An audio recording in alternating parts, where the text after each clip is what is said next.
এই মুহূৰ্তত এটা বিগ আপডেট যে নৱম শ্ৰেণীৰ যিকোনো মাধ্যমৰ ছাত্ৰ ছাত্ৰীয়ে এতিয়া বিজ্ঞান আৰু গণিত ইংৰাজী মাধ্যমত অধ্যয়ন কৰিব পাৰিব। আনকি মেট্ৰিকৰ পৰীক্ষাতো এই ছাত্ৰ ছাত্ৰীসকলে বিজ্ঞান আৰু গণিত ইংৰাজী মাধ্যমত পৰীক্ষা দিব পাৰিব। এই সন্দৰ্ভত ইতিমধ্যে SSEB বোৰ্ডে এখন জাননী প্ৰকাশ কৰিছে।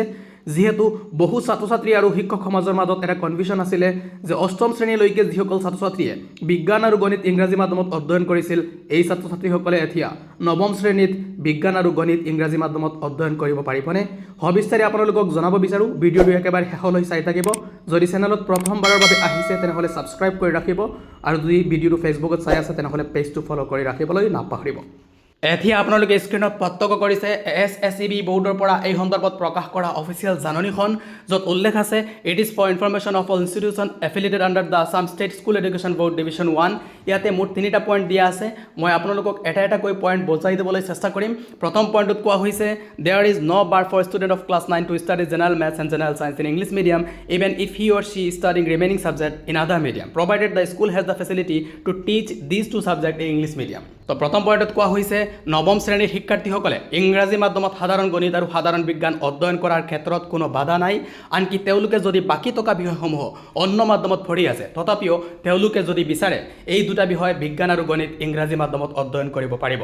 অৱশ্যে চৰ্ত এই যে সংশ্লিষ্ট বিদ্যালয়খনত এই দুখন বিষয় ইংৰাজী মাধ্যমত পাঠদান কৰাৰ সুবিধা থাকিব লাগিব।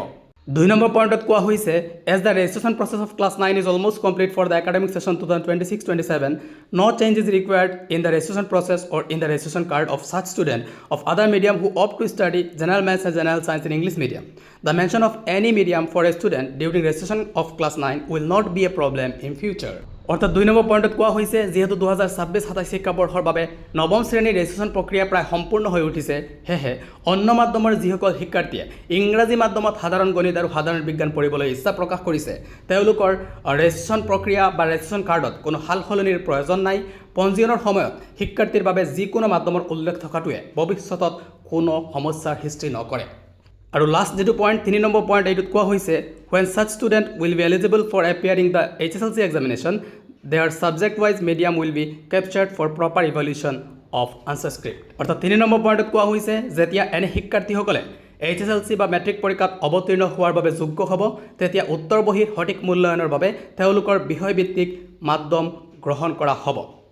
তো এই নোটিছ অনুসৰি এতিয়া আপোনালোকে বুজিব পাৰিছে যে অন্য যিকোনো মিডিয়ামৰ ছাত্ৰ ছাত্ৰীসকলে যদি বিচাৰে ইংৰাজী মাধ্যমত বিজ্ঞান আৰু গণিত অধ্যয়ন কৰিব পাৰিব, কোনো বাধা নাই। বিজ্ঞান আৰু গণিত যদি তেওঁলোকে ইংৰাজী মাধ্যমত অধ্যয়ন কৰে, তেওঁলোকে মেট্ৰিকৰ পৰীক্ষাও দিব পাৰিব বিজ্ঞান আৰু গণিত ইংৰাজী মাধ্যমত। তো আপোনালোকে এই খবৰটো সকলো ছাত্ৰ ছাত্ৰীলৈ শ্বেয়াৰ কৰি দিব যিসকলে অষ্টম শ্ৰেণীলৈকে বিজ্ঞান আৰু গণিত ইংৰাজী মাধ্যমত অধ্যয়ন কৰিছিল আৰু এতিয়া তেওঁলোকে বিজ্ঞান আৰু গণিত ইংৰাজী মাধ্যমত অধ্যয়ন কৰিব বিচাৰিছে, তেওঁলোকক জনাই দিব এই খবৰটো যে কোনো অসুবিধা নহয় যদি তেওঁলোকে বিজ্ঞান আৰু গণিত ইংৰাজী মাধ্যমত অধ্যয়ন কৰে।